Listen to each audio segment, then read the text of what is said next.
The best games in the Metroid series are defined by their focus on isolation, on their ability to create a quietly threatening atmosphere, and on their constant breadcrumbing of power-ups that serve as a reward for thorough exploration. In the decades since the release of Super Metroid, many games have tried to replicate the feeling and design that made the landmark Super Nintendo release so compelling. And although we have seen success stories like Axiom Verge, Ori and the Blind Forest, and Hollow Knight in recent years, no game has come quite close to capturing one of the most important aspects of the Metroid formula: power.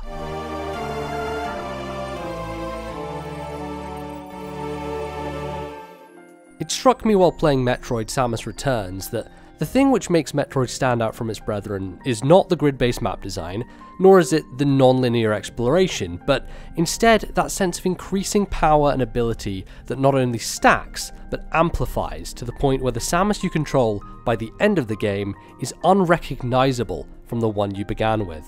This growing power, it's not only limited to upgrades that pertain to Samus's offensive arsenal, those being her beams and her missiles, but also to her movement and resistance to the environment around her. The high jump, spider ball, space jump, gravity suit. Stacking all of these together creates a layering effect, if you will, as if Samus is some kind of reverse onion, swelling and expanding with each addition. And by combining these abilities with one another, the player achieves an even greater sense of possibility. So, in order to understand how this power builds, let's take a look at this progression through the lens of Samus's various beams. The initial blaster is weak. It's pathetic, honestly. It's single shot and requires precision to hit your target. It's so weak, in fact, that the game almost forces you into using its melee combat system that stuns enemies and leaves them open to attack. It means that the player will more than likely shuffle along, taking their time, melee when needed, and try to conserve their precious little energy whenever possible. However, once Samus acquires the wave beam, things start to change. Enemies that previously seemed like bullet sponges go down in only a few hits, and the ability to shoot through walls allows for situations that used to look like this, look something a little more like this. The Spazzer adds yet another layer, this time increasing your power by providing 3 beams instead of 1, which reduces the precision needed when aiming at enemies. This means less time aiming locked in place, and more time running and gunning.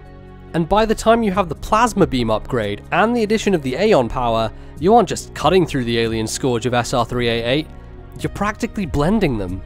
All these weapon upgrades, as well as the various movement abilities at your disposal, make traversing previously visited areas not only less threatening, but exponentially faster. And despite the fact that Samus Returns is lacking the series' patented speed boost ability, which I've got to admit I'm pretty bummed about, it still manages to increase the player's speed through a combination of increased weapon power and smoother, more free movement.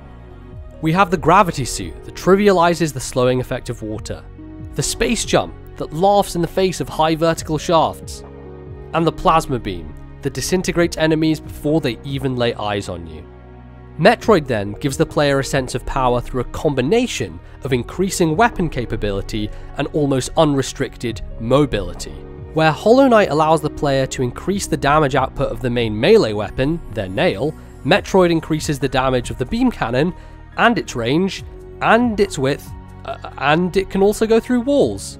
Where Ori and the Blind Forest allows you to triple jump, Metroid allows you to infinity jump?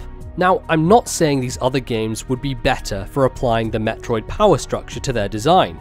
Far from it. They're both designed around their own mechanics for good reason. But what it does clarify is that Metroid's abilities are created around a single idea: making the player feel invincible. Something which defines the series' most beloved upgrade, the screw attack. The screw attack is literally movement as a weapon. It turns traversal into both offense and defense, and is among the most satisfying sounds in video games. Just listen to that thing! The funny thing is, the game even foreshadows this penultimate upgrade if the player ever attempts to hold a charge beam while jumping, an effect that causes damage to any enemy you hit while in this state. It's a small taste of what's to come, but lets you know that Samus is capable of more than just running and gunning. Importantly though, the screw attack doesn't break the game. Bosses still require dexterity and puzzle solving, and even some late game enemies don't instantly succumb to the electric ball of death. However, it means that when you finally return to earlier parts of the world, searching for those last hidden secrets, nothing can stop you. It moves the focus of the game entirely, understanding that you aren't back here to survive enemies or navigate the area. You already did that part. Now, you can concentrate on getting from place to place, uncovering things along the way, and ticking sections off your list.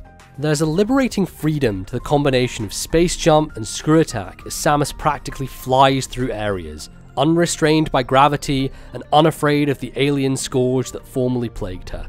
There is a stark contrast between the slow, methodical pace of the opening areas and the breakneck speed of their retraversal. This gap and journey from slow to fast, from weak to powerful, is the crux of what makes Samus Returns so satisfying, and why it ultimately stands out against a now crowded market of imitators and successors. I have my problems with Metroid Samus Returns. The Gamma Metroids are a grind, 360 aiming cramped my hand to hell, and it's a far cry from the beautiful pixel art of Metroid's past, but despite all these issues, it delivers on the promise that no other game in the genre offers: a journey from brittle to invincible. Hey everyone, thanks for watching this video. I hope you enjoyed it. I'm going to try and do some more things like this in the future, so do let me know what you thought down below, and until next time, thanks for watching folks. Goodbye.